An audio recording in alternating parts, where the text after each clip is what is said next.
সম্মানিত বন্ধুরা, আসসালামু আলাইকুম। সোহাগ অল ইন ওয়ান চ্যানেলের পক্ষ থেকে আপনাকে জানাচ্ছি স্বাগতম এবং অভিনন্দন। কেমন আছেন সবাই? নিশ্চয় সবাই ভালো আছেন। তো বন্ধুরা, আজকে আমি আমার ভিডিওতে যে জিনিসটা দেখাবো সেটা হচ্ছে যে সিভি, 2 পেজের সিভি আমরা কিভাবে তৈরি করব। দেখেন, আমাদের শিক্ষা জীবন যখনই আমরা শেষ করি, শেষ করার পরেই আমাদের জবের ক্ষেত্রে বা যে কোনো কাজে আমাদের সিভির প্রয়োজন হয়। সেই সিভিটা আমরা সাধারণত সঠিক গাইডলাইন পাই না যে কিভাবে আমরা সেই সিভিটা তৈরি করব। অনেক সময় সেটা বুঝতে পারি না। আপনারা আমার এই ভিডিওটা দেখলে আমি একটা সিভি, আপডেট সিভি কিভাবে তৈরি করবেন সেটা নিজে তৈরি করছি, করে আপনাদের জন্য, আপনাদেরকে দেখানোর জন্য রাখছি। আশা করি আপনারা এখান থেকে কিছুটা জ্ঞান অর্জন করতে পারবেন, পরবর্তীতে নিজেরা বসে সিভি তৈরি করতে পারবেন। তো বন্ধুরা, একটা কথা সেটা হচ্ছে যে আমার ভিডিওটি যদি আপনার ভালো লেগে থাকে, প্লিজ আমার ভিডিওতে লাইক করবেন, এবং আমার চ্যানেলটি যদি সাবস্ক্রাইব করে না থাকেন, আমার চ্যানেলে যদি আপনি নতুন হয়ে থাকেন, প্লিজ আমার চ্যানেলটি সাবস্ক্রাইব করবেন, এবং পরবর্তী আপডেট ভিডিও পাওয়ার জন্য সাবস্ক্রাইবের পাশে থাকা বেল আইকন ক্লিক করে দিবেন। তাহলে আমি ভিডিও দিলে আপনার কাছে সবার আগে নোটিফিকেশন চলে যাবে।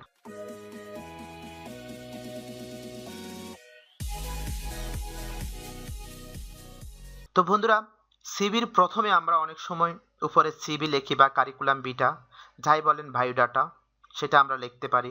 সুন্দর করে সেটা লিখে দেব। লিখে দেওয়ার পরে আমি এখানে একটু স্টাইল করে সেটাকে একটু বড় করে দিয়েছি। আপনি পারলে একটু বড় করে দিবেন, বা না পারলে সঠিকভাবে শুধু কারিকুলাম বিটাটা লিখে দিবেন। তারপরে আপনার যে নামটা আছে সেই নামটা এখানে একটু হাইলাইটস করে বড় করে আপনার পুরো নামটা এখানে লিখে দিবেন। কখনো ডাকনাম বা সংক্ষিপ্ত নাম এখানে ব্যবহার করবেন না। আপনার সার্টিফিকেটে যে পুরো নামটা আছে সেই নামটা পুরোটা স্পষ্ট করে এখানে লিখে দিবেন।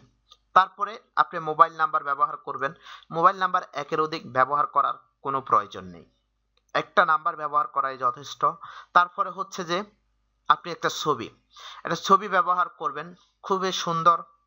খুব রিসেন্টলি যে ছবিটা উঠাইছেন সেই ছবিটা সিভিতে ব্যবহার করবেন, কারণ যেন আপনাকে খুব স্পষ্টভাবে আপনার ছবিটা দেখা যায়, এবং পিছনের ব্যাকগ্রাউন্ডটা যেন এক কালারে হয়ে থাকে, সাদা হোক বা যে কোনো কালার হোক, যেন এক কালার হয়ে থাকে।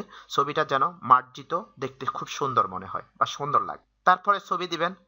তারপরে যেটা করবেন সেটা হচ্ছে যে ক্যারিয়ার অবজেক্টিভটা আপনি লিখবেন কিভাবে, যে আপনি কিসের উপরে আপনি খুবই দক্ষ, এবং কোন বিষয়ের উপরে কাজ করতে চাচ্ছেন, এবং কোন প্রফেশনে আপনি সাধারণত সিভিটা দিচ্ছেন, সেই বিষয়ের উপরে 3 থেকে 4টা 5টা টপিকস আপনি এখানে লিখে দিবেন খুব সুন্দরভাবে, যেন ভাষাটা খুবই সহজ সরল হয়, এবং আপনার ক্লায়েন্ট যেন আপনার ভাষাটা পড়ে বুঝতে পারে যে আপনি কি চাচ্ছেন বা আপনার লক্ষ্যটা কি, সেটা এখানে সুন্দর করে লিখে দিবেন। তারপরে প্রফেশনাল ইনফরমেশন, আপনার যে প্রফেশনাল ইনফরমেশন রয়েছে সেটা এখানে সুন্দরভাবে ব্যবহার করবেন। আপনার full name, father's name, mother's name, present অ্যাড্রেসটা খুবই সুন্দর করে এবং স্পষ্টভাবে আপনি প্রেজেন্ট অ্যাড্রেসটা লিখবেন, কারণ প্রেজেন্ট অ্যাড্রেসে আপনাকে হয়তো কোনো চিঠি বা কোনো দরকারি ডকুমেন্টস আপনার ক্লায়েন্ট পাঠাতে পারে। তাই প্রেজেন্ট অ্যাড্রেসটা খুবই সুন্দর করে এবং যেন সঠিক হয় সেই দিকে লক্ষ্য রাখবেন। পার্মানেন্ট অ্যাড্রেসটা লিখে দিবেন।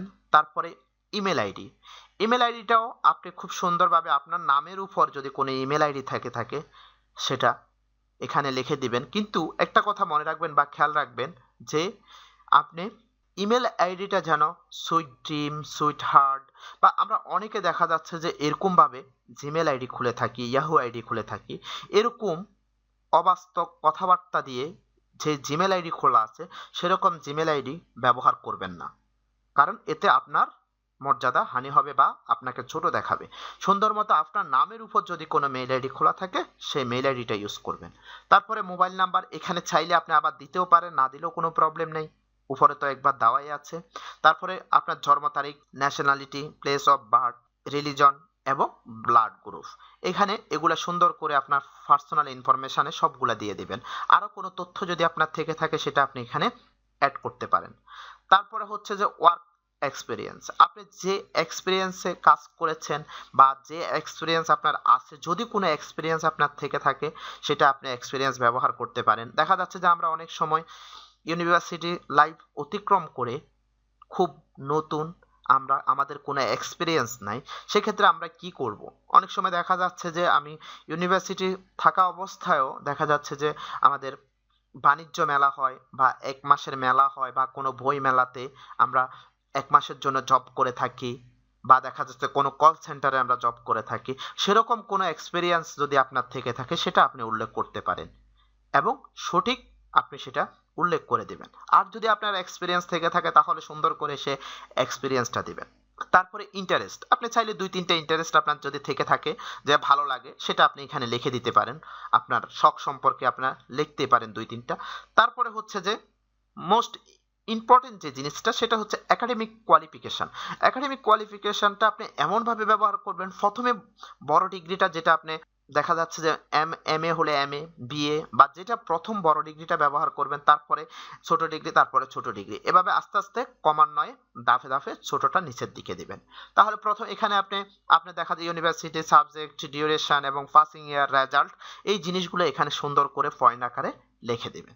তারপরে ইন্টারমিডিয়েট, এইচএসসি যেটা লিখবেন সেটাও সুন্দর করে লিখে দিবেন। এভাবে এভাবে উপর থেকে ক্রমে নিচের দিকে আসবে।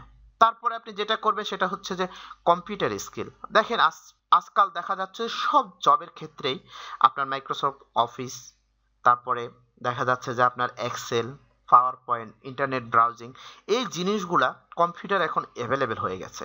তাই আপনাকে কম্পিউটার মাস্ট বি জানা থাকাই লাগবে বা জানতেই হবে। যতটুকু কম্পিউটার জানেন সে কম্পিউটারটা এখানে অ্যাড করে দিবেন, যে MS Word, Excel, PowerPoint বা দেখা যাচ্ছে যে ইন্টারনেট ব্রাউজিং, আপনি যতটুকু পারেন সে অতটুকুই আপনি এখানে অ্যাড করে দিবেন কম্পিউটার স্কিলটা আপনি। তারপরে ল্যাঙ্গুয়েজ, সাধারণত বাংলাদেশের জবের ক্ষেত্রে ইংলিশ এবং বাংলা কম্পালসারি অবশ্যই লাগে, আপনাকে এই দুটা ভাষা জানতে হবে। যতটুকু জানেন সেটা লিখে দিবেন। এর পরিবর্তে যদি আপনি হিন্দি জেনে থাকেন বা আরো অ্যারাবিক বা উর্দু যাই জানেন সেগুলো অ্যাড করে দিবেন। ওয়ার্কশপ, সার্টিফিকেট, কোনো সার্টিফিকেট যদি আপনার থেকে থাকে, কোনো সার্টিফিকেট আপনি কাজের উপর যদি আপনি পেয়ে থাকেন, সেই সার্টিফিকেটটা আপনি এখানে অ্যাড করে দিতে পারেন, বা কোনো কোর্সের সার্টিফিকেট থাকলে সেই কোর্সের সার্টিফিকেটটা এখানে অ্যাড করে দেবেন না। তারপর হচ্ছে যে রেফারেন্স। রেফারেন্সটা মূলত দেখা যাচ্ছে যে আপনি যখন ইউনিভার্সিটি লাইফ অতিক্রম করে মানে সত্য বের হয়েছেন এরকম যদি হয়ে থাকে, তাহলে সেখানে আপনি আপনার একাডেমিক যে টিচার রয়েছে তাদের এক্সপিরিয়েন্স আপনি বা রেফারেন্স আপনি ব্যবহার করতে পারেন। তাদের রেফারেন্সটা ব্যবহার করাটা আপনার জন্য খুবই সহজ হবে এবং তাদের অনুমতি নিয়ে আপনি তাদের রেফারেন্সটা ব্যবহার করবেন। অনেক ক্ষেত্রে দেখা যাচ্ছে যে অনেক জবের ক্ষেত্রে কর্তৃপক্ষ দেখা যাচ্ছে যে আপনার যে রেফারেন্স আছে তাদের সাথে যোগাযোগ করতে পারে।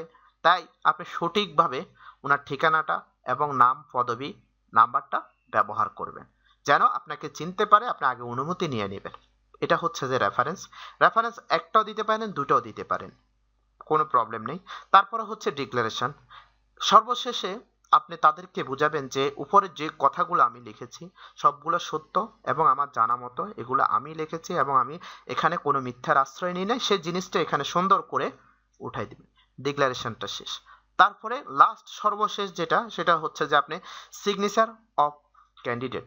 আপনার একটা সিগনেচার এখানে সুন্দর করে বসাই দিবেন, যেন সিগনেচারটা এখানে স্পষ্টভাবে আপনার সিগনেচারটা আপনার হাতে করে নেবেন, এখানে ডেটটা দিয়ে দিবেন।